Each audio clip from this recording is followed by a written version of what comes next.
A ver, las reglas del juego en el comercio mundial, esas que dábamos por sentadas durante décadas, pues se están reescribiendo por completo. Lo que antes era un sistema bastante predecible, que se basaba sobre todo en la eficiencia y en los costes, ahora se ha convertido en un tablero de ajedrez súper complejo, lleno de geopolítica y de nuevas exigencias medioambientales. Vamos a analizar a fondo esta nueva realidad. Para entender todo este lío, vamos a seguir un camino muy claro. Empezaremos viendo cómo era el sistema que impulsó la globalización. Después, analizaremos las dos grandes fuerzas que lo están cambiando todo y, por último, veremos qué significa esto para el futuro. Vale, para entender el terremoto que estamos viviendo ahora, primero tenemos que echar la vista atrás. Hay que recordar cómo funcionaba ese motor del comercio global, el sistema que, básicamente, definió la economía durante más de medio siglo. Y ojo, porque el motor no es que fuera potente, es que era una auténtica bestia. Estamos hablando de un crecimiento medio anual de las exportaciones de un 6% durante 75 años seguidos. Es una cifra brutal que impulsó una expansión económica como nunca antes se había visto. Y la idea que movía todo esto era, en el fondo, muy simple pero a la vez revolucionaria: la ventaja comparativa. La lógica era sencilla: que cada país se centre en lo que sabe hacer mejor y más barato, y luego lo intercambie con los demás. Este fue el dogma, la idea central que nos llevó a una interdependencia global total. Claro, para que todo esto funcionara, hacía falta un árbitro. Y ese era el papel de la Organización Mundial del Comercio, la OMC. Su rol era fundamental: crear un marco estable, bajar las barreras comerciales y, quizá lo más importante, asegurarse de que las disputas comerciales no acabaran en conflictos políticos. Era, por así decirlo, la guardiana de que todo fuera predecible. Pero claro, ese edificio tan sólido ha empezado a tener grietas, y la primera, una grieta enorme, viene de una fuerza que ya es imparable: la exigencia de sostenibilidad, y esto está reescribiendo por completo las reglas del juego. Es que el cambio de mentalidad es brutal. Hemos pasado de un mundo donde la única pregunta que importaba era ¿cuánto cuesta?, a uno donde la pregunta clave es ¿esto cumple con las normativas de sostenibilidad? Es un giro de 180 grados en la lógica del comercio.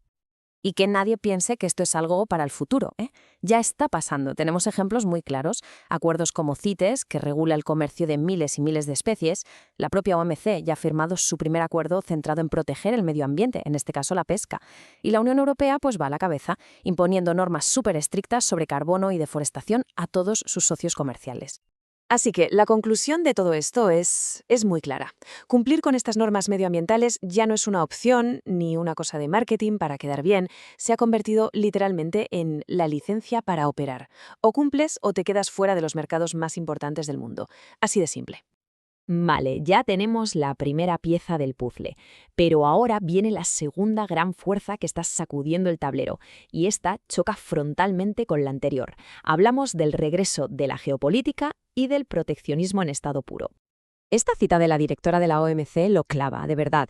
Esa interdependencia que antes veíamos como una fortaleza, ahora se percibe como una vulnerabilidad enorme. Esa sobredependencia, como ella la llama, de unos pocos actores clave, está haciendo que los países quieran, a toda costa, recuperar el control de sus cadenas de suministro. Y aquí es donde vemos el choque de trenes. Mientras unos intentan crear reglas globales para ser más sostenibles, otros usan el comercio como si fuera un arma política. Y como advierte aquí Antonio Costa, estas tácticas no solo se cargan el libre comercio, es que ponen en peligro esta misma transición ecológica que, en teoría, todos queremos. Entonces, ¿cuál es el resultado de todo esto? Pues un mapa global que se está partiendo en pedazos delante de nuestros ojos. Un mundo mucho más fragmentado y conflictivo. Vemos cómo el planeta se está replegando en bloques y el comercio se convierte en un campo de batalla donde las armas ya no son los precios, sino los aranceles y las restricciones. Bien, tenemos estas dos fuerzas gigantescas, la sostenibilidad y la geopolítica, tirando en direcciones opuestas. La pregunta es obvia: ¿y las empresas cómo se supone que tienen que operar en medio de este caos? Esto nos lleva a un nuevo manual de supervivencia. Lo primero, y esto es clave, es entender que la gestión del comercio ha dejado de ser un tema de papeleo en un despacho. Navegar por este nuevo mundo de sanciones, aranceles, regulaciones medioambientales se ha convertido en una prioridad estratégica al más alto nivel.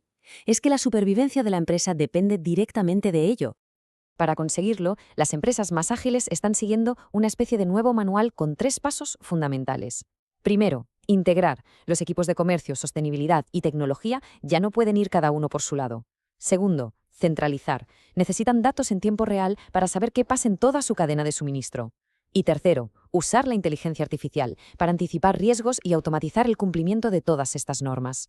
El objetivo es convertir el caos en una ventaja. Bueno, después de todo este recorrido, vamos a juntar todas las piezas. Viendo estas tensiones tan fuertes, ¿qué panorama nos queda? ¿Hacia dónde vamos?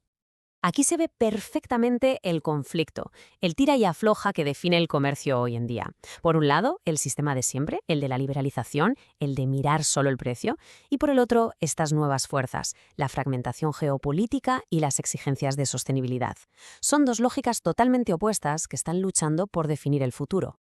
Y no está de más recordar lo que la historia y la economía nos han enseñado una y otra vez. A pesar de estos impulsos de protegerse, a la larga, el proteccionismo suele ser una estrategia perdedora.